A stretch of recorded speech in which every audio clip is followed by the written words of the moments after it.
Na sua pessoa, cumprimento a todos os parlamentares, muito obrigado a toda a audiência. Nós vamos compartilhar aqui uma apresentação e depois estaremos à disposição para perguntas.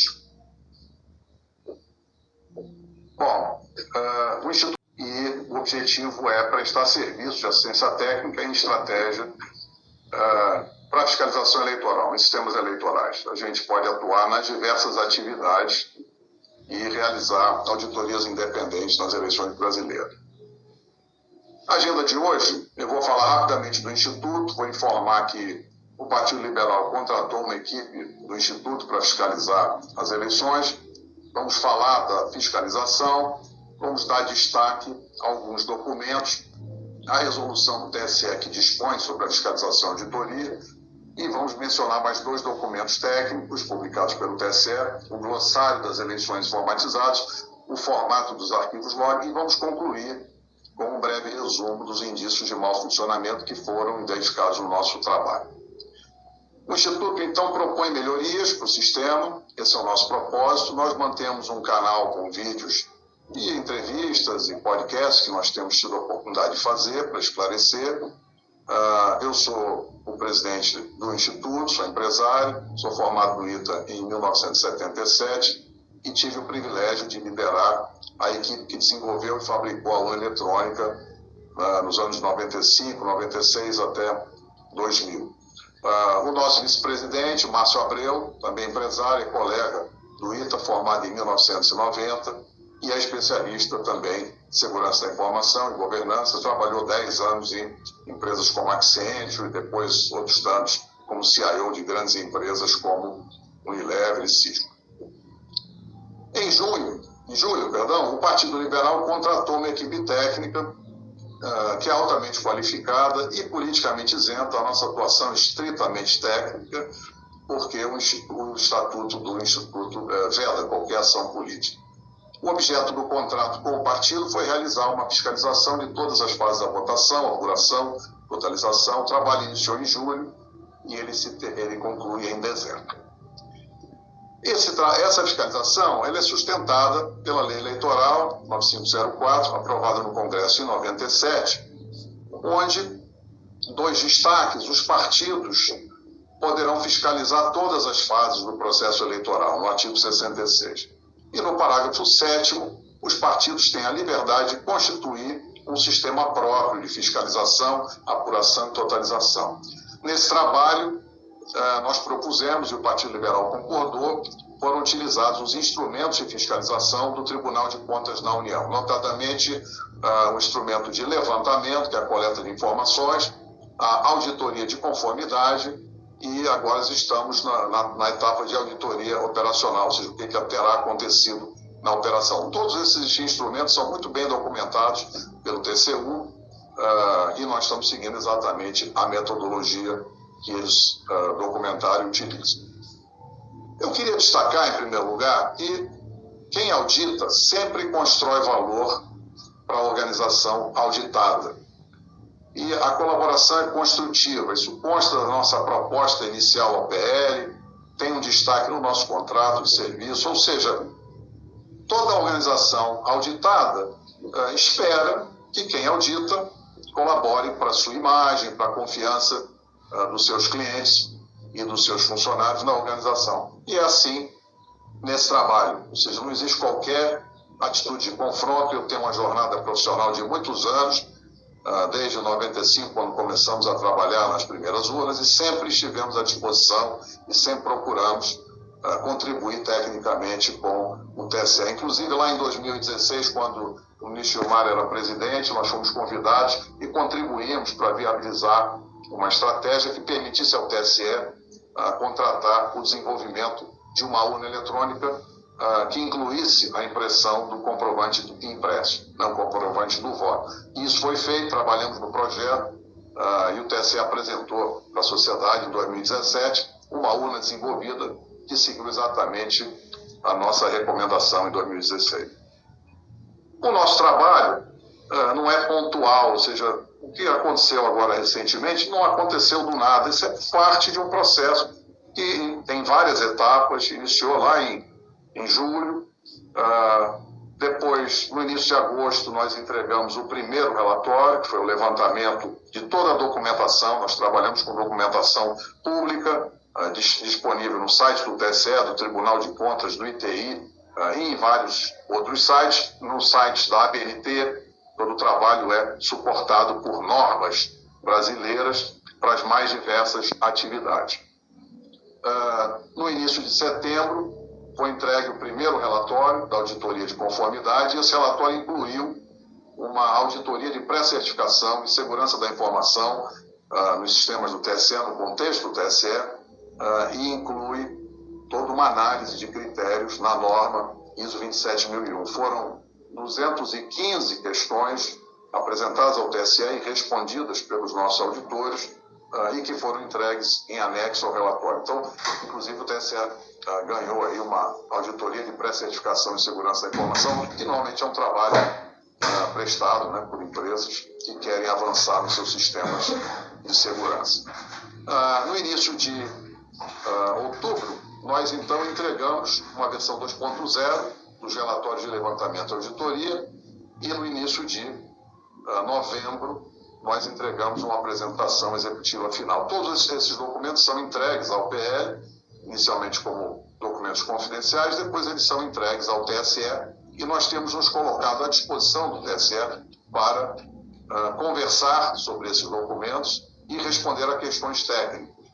Nós fomos muito bem atendidos no início do trabalho pela doutora Cristine Petter, secretária-geral da presidência do TSE naquela época, mas depois que a gestão mudou, não tivemos mais oportunidade de ter reuniões técnicas, o que seria muito importante nesse tipo de trabalho. A atividade em curso solicitada pelo PL foi realizar, após as eleições, uma auditoria do log de urna. O nosso trabalho ele é exclusivamente técnico, e a gente segue especificamente as instruções fornecidas pelo TSE na resolução que foi publicada no final do ano passado e dispõe sobre os procedimentos de fiscalização e auditoria do sistema eletrônico de votação. Essa resolução ela é similar às resoluções publicadas nos anos anteriores, sempre um ano antes, né? No final do ano anterior a uma eleição, o TSE publica uma resolução para dispor sobre os procedimentos de fiscalização e auditoria, ou seja, isso é um procedimento normal, que existe há muitos anos, e sempre no ano anterior o TSE publica uma resolução para regular a fiscalização e a auditoria. Então, o nosso trabalho segue exclusivamente a orientação técnica do TSE. E a auditoria utiliza a documentação pública disponível no site do TSE e o log de urna fornecido de maneira pioneira. Isso é um avanço muito importante de transparência do TSE. Agora, esse ano, foi a primeira vez que a Justiça Eleitoral disponibilizou, no dia seguinte à votação do segundo turno, o log de todas as urnas eletrônicas, e o log é informado pelo TSE como um elemento de auditoria importante aos partidos políticos. Ou seja, nós estamos analisando o instrumento de auditoria que foi divulgado pelo TSE para esse fim, né?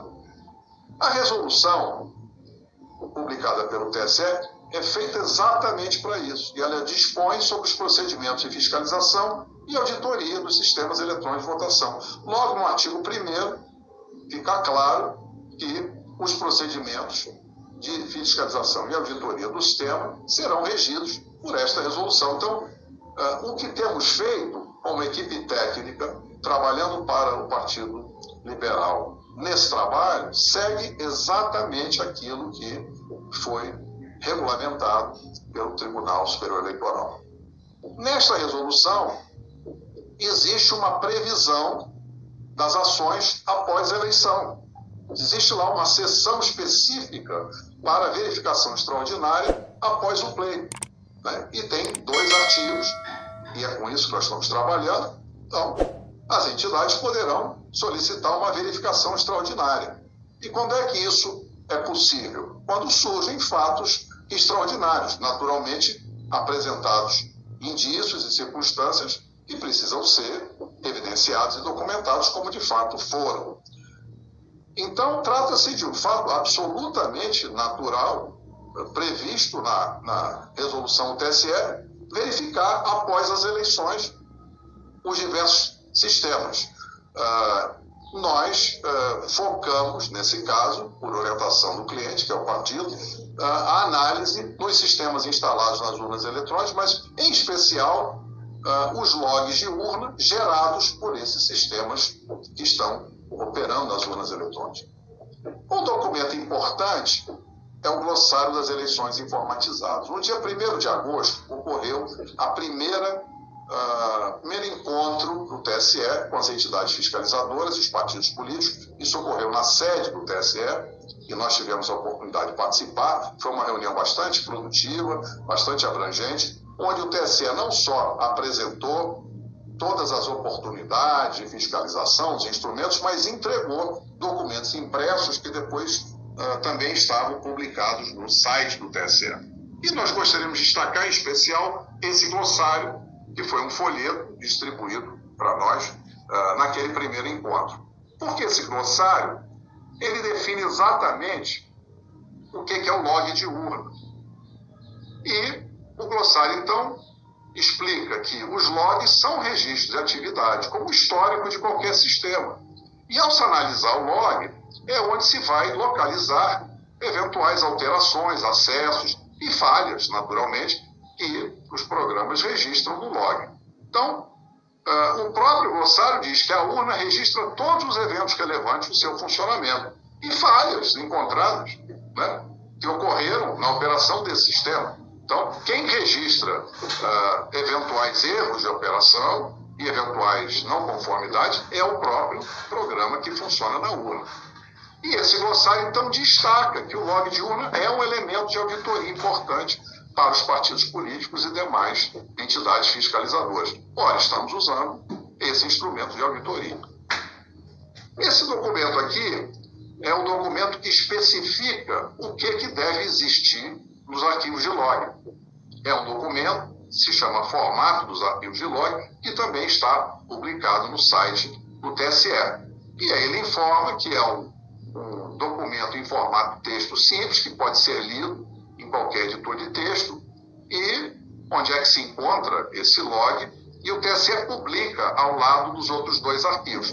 Quando se acessa o portal do TSE, que está no link resultados.tse.jus.br, é possível se definir um município, uma zona e uma seção, e quando se acessa aquela página específica de cada seção, estão lá disponíveis 3 arquivos. O boletim de urna, cuja função é informar os resultados daquela sessão eleitoral, o registro digital do voto, o RDV, cuja função é mostrar os registros dos votos e permitir uma eventual recontagem, como explica o TSE. E o terceiro arquivo é exatamente o log de urna, cuja função é auditar o funcionamento da urna. É o elemento de auditoria importante para os partidos políticos, como informado no documento glossário. Nessa especificação dos arquivos de log, logo no começo, é importante deixar claro que dentro do arquivo de log, cada linha representa um evento. Então, na resposta que recebemos do TSE, nos foi dito, olha, é perfeitamente possível associar o arquivo log a uma urna. E nós concordamos, é isso que nós estamos fazendo. Nós consideramos que cada arquivo de log fornecido pelo TSE está associado a uma urna física. É exatamente esse o nosso entendimento, concordamos com os colegas do TSE. A nossa análise ela é focada no conteúdo de cada linha. Ou seja, quando o conteúdo de uma linha está correto, isso confirma que o funcionamento está dentro do esperado. Quando se encontra alguma informação, algum campo preenchido com uma informação que não é aquela que deveria estar lá para o funcionamento correto, surge exatamente um indício. Em relação ao formato, eu acho que é importante mostrar para vocês porque essas são as informações que constam de cada linha e elas têm que estar corretas em cada linha.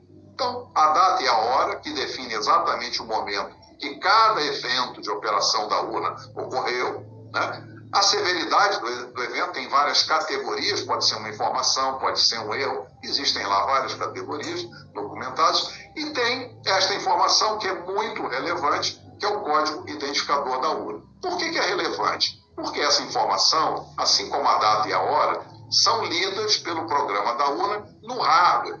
Ou seja, para vincular o registro de cada evento, de cada atividade em uma linha do log, o programa que gera esse log, ele vai no equipamento físico e lê no hardware essas duas informações, a data e a hora, que estão no campo de carimbo de tempo, e na coluna 4, o código de identificação da urna, que é o número de série único de cada urna. E por que é importante isso? Porque o log é feito exatamente para isso, para você registrar cada evento e demonstrar que no registro daquele evento, o programa leu o hardware e vinculou aquela atividade, aquele registro do evento, a uma urna física. Por isso que é muito importante que esse código esteja registrado com o valor correto. Olha, aqui vale destacar que o nosso trabalho consistiu exatamente em analisar os eventos ocorridos nas urnas, e esses eventos foram registrados nas linhas do log, e essa análise, essa comparação foi feita de acordo com a especificação do TSE. Então, o nosso trabalho é bastante simples de compreender. Nós analisamos os arquivos log de todas as 472.075 urnas eletrônicas, nós comparamos todos os arquivos log com as especificações. Para fazer isso, nós usamos uma plataforma de última geração de análise de dados em larga escala. Foram identificados nessa análise de dados 3 registros que conflitam com especificações técnicas e com legislação. O primeiro indício de mau funcionamento foi um erro do código de identificação da urna nas linhas dos logs de todas as urnas de modelos antigos. Ou seja, naquelas linhas onde deveria estar o código de identificação correto, está publicado nos logs fornecidos pelo TSE um código espúrio, um valor espúrio, que não representa qualquer urna. Então, evidentemente, isso prejudicou associar cada atividade, cada linha do log com a urna física em que ocorreu aquele log. O segundo ponto de atenção relevante é o travamento da urna eletrônica. E como é que se identificou o travamento? Ao fazer uma análise, o log se verificou uma atividade que é urna desligada pela chave. Para uma urna ser desligada pela chave, é necessário que o mesário levante da mesa, vá até a urna, insira uma chave, como fosse uma chave dessas de armário de academia, ele tem que inserir uma chave na traseira da urna e intencionalmente desligar. Não existe um botão liga-desliga que permite um desligamento involuntário. Então, para que o mesário tenha levantado da sua mesa, ido até a urna e desligado a urna, é porque ela terá travado. E isso fica claro na mensagem de erro que surge exatamente antes do evento de desligamento. É importante destacar que esses eventos de desligamento, eles ocorreram durante a votação de um eleitor. Ou seja, o eleitor estava votando, a urna travou e o mesário foi lá e desligou. Claramente, uma urna travar não é um evento esperado, então ele é um indício de mau funcionamento. E, por fim, em relação ao sigilo do voto, existem 2 tipos de sigilo. Existe o sigilo do conteúdo do voto, evidentemente, que precisa ser protegido, mas é preciso assegurar o anonimato do eleitor. Isso está na lei, isso está inclusive em votos do Supremo Tribunal, quando considerou inconstitucional o comprovante impresso do voto em 2 ocasiões, né? A última vez foi quando considerou inconstitucional a lei que definiu o comprovante impresso do voto em 2015. Quando isso foi julgado, um dos itens que está lá no texto do voto do relator e comentado por outros ministros é não só o sigilo do conteúdo do voto é importante, mas a proteção do sigilo dos dados pessoais do eleitor associados com o momento em que o eleitor votou. Eu vou mostrar para vocês aqui, peço desculpas, porque é uma coisa técnica, a gente procurou colocar aqui em vermelho, Mas vocês podem ver logo em cima, existe aqui número de série errado em todas as linhas do log. Então, esse número que está aqui, 67.305.985, esse número, que é um número espúrio, não representa nenhuma urna física, ele está registrado em todas as linhas e todos os logs de todas as urnas de modelos antigos, de 2015 para trás. Então, esse é o primeiro indício de mau funcionamento.